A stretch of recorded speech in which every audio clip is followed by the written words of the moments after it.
Hai, okay, another outfit untuk sport nak share dengan korang untuk workout. This jacket yang suka jacket ni di antara warna yang Ina ada.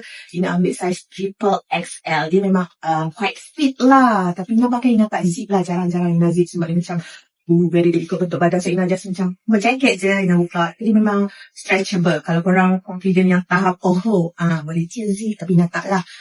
Nampak gemuk kau, badan kau macam cantik sangat, macam nice kan. So Ina just pakai, biarkan zip kita buka. Cantik kau, style gitu. So Ina ada warna ni. Ina memang jenis color yang terang-terang. Ada warna kuning, ada warna kuning, ada warna peach, ada warna cream. Ina memang suka warna-warna yang cerah. Kalau warna Ina memang ceria-ceria gitu. Jarang ada warna hitam, sekali-sekala je lah. So, korang boleh tinggal di bag ni.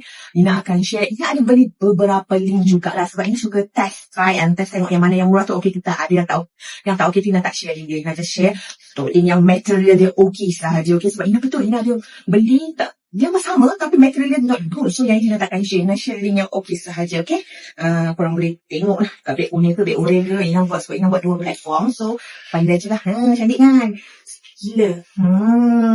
Sekarang kita dah tak pakai dah. Dia nak punya nama yang kena boycott tu.